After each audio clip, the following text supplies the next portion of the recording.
और अब आपको बताते हैं एक बड़ी खबर के बारे में। जो इस वक्त बड़ी खबर आ रही है वो पाकिस्तान के कल की नापाक हरकत को लेकर है। किस तरह से ड्रोन के जरिए पाकिस्तान ने बड़ी साजिश रची थी भारत पर हमला करने की। सूत्रों के हवाले से जो खबर आ रही है उसके मुताबिक 500 ड्रोन का इस्तेमाल पाकिस्तान ने यहां पर किया इस हमले की कोशिश में, और इसमें से ज्यादातर ड्रोन बिना निशाने के ही वापस लौट गए और 70 ड्रोन को भारतीय सेना ने मार गिराया है। और 24 लोकेशन पर ड्रोन से हमले की कोशिश यहां पर पाकिस्तान ने की थी। ड्रोन हमले से दहशत फैलाने का मकसद था पाकिस्तान का, और इस हमले की कोशिश को भारत के सुरक्षा बलों ने बखूबी नाकाम कर दिया और 500 से ज्यादा ड्रोन का इस्तेमाल करके पाकिस्तान दहशत फैलाना चाहता था। यहां पर सूत्रों के हवाले से ये महत्वपूर्ण जानकारी इस हमले को लेकर सामने आ रही है, जिसमें से ज्यादातर ड्रोन बिना निशाने वापस लौटकर 70 ड्रोन को भारतीय सेना ने यहां पर मार गिराया। तो 24 लोकेशंस पर ड्रोन से हमला करने की कोशिश पाकिस्तान की तरफ से की गई। जो कई शहरों में भारत के आसमान में ड्रोन नजर आए, जिसको यहां पर हमारी सेना ने यहां पर मार गिराया है। तो ये महत्वपूर्ण जानकारी इस हमले को लेकर अब सामने आ रही है यहां पर कि किस तरह से पाकिस्तान ने साजिश यहां पर रची थी भारत पर हमला करने की, और अलग अलग शहरों पर ड्रोन के जरिए पाकिस्तान की तरफ से निशाना साधा गया। मकसद था सिर्फ दहशत फैलाना, और इसको बखूबी भारत ने नाकाम कर दिया। राजीव हमारे साथ है। राजीव, 500 ड्रोन का इस्तेमाल, यह दिखाता है कितनी बड़ी साजिश के साथ पाकिस्तान ने यह कोशिश यहां पर की थी।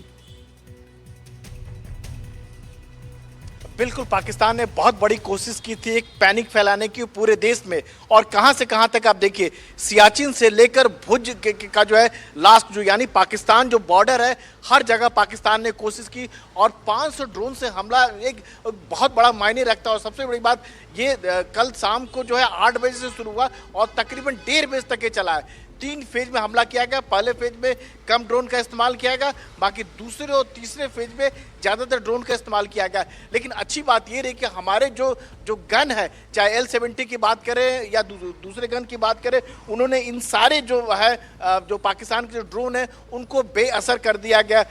JDU-23mm बैरल गन की बात करें, सिल्का गन सिस्टम की मदद की बात करें, जैमर की बात करें, तो सब हमारे गन और जैमर जो है बहुत इफेक्टिव रहे। और पाकिस्तान जो खास तौर से जो हमारे सैन्य ठिकाने थे उनको निशाना बना चाह रहा था। लेकिन यह भी बात इसमें निकल के आई कि ये जो ड्रोन जो से हमला किया गया था बहुत ज्यादा असरदार नहीं थे।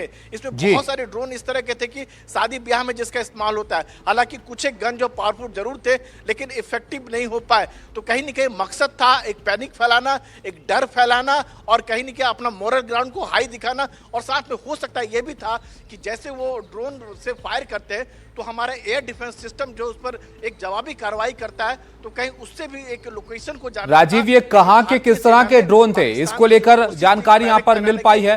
क्योंकि जाहिर तौर पर यह तो लग रहा है यहां पर कि बहुत ज्यादा नुकसान पहुंचाने की क्षमता इन ड्रोन्स में नहीं थी।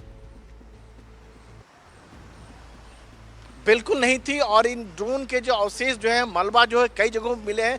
जो जानकारी मिल पा रही है सेना के सूत्रों के मुताबिक, एक सबसे बड़ा जो था एक पैनिक फैलाना था कि जहां कहीं भी अगर लोग देखेंगे पाकिस्तान की ओर से कि जैसे स्वान ड्रोन का अटैक हो रहा है, कुछ वैसा ही दिखाना था, अपना मोरल ग्राउंड को हाई करना था। और कहीं न कहीं जो हमारे AD की लोकेशन यानी एयर डिफेंस गन, जो जब देखते हैं कि जब पाकिस्तान से ड्रोन आता है तो उसको जो फायर करते, चाहे कि गन पोजीशन की बात करें, उसकी लोकेशन को जानना था कहीं न कहीं। लेकिन भारतीय सेना ने जो पाकिस्तान की जो कोशिश थी उसको पूरी तरह से नाकाम कर दिया है। पाकिस्तान की ओर से कोई भी कोशिश होगी, हर कोशिश को नाकाम कर दिया, क्योंकि भारत के जो एयर डिफेंस सिस्टम है बहुत मजबूत है। और उसका जो अम्ब्रेला है वो इतना अभेद किला है जिसको भेदना या जिसको कह सकते हैं कि जिसमें सेंध लगाना पाकिस्तान के बस की बात नहीं है। चाहे थल सेना की बात करें, चाहे वायु सेना की बात करें, जो एयर डिफेंस सिस्टम है वो बहुत ही पावरफुल है। जी बिल्कुल, और इसका एक नतीजा कल पाकिस्तान ने देख लिया होगा कि जो कोशिश, नापाक कोशिश उनकी तरफ से की गई, उसको बखूबी नाकाम यहां पर कर दिया, और उसका अंजाम अब उनको यहां पर भुगतना होगा।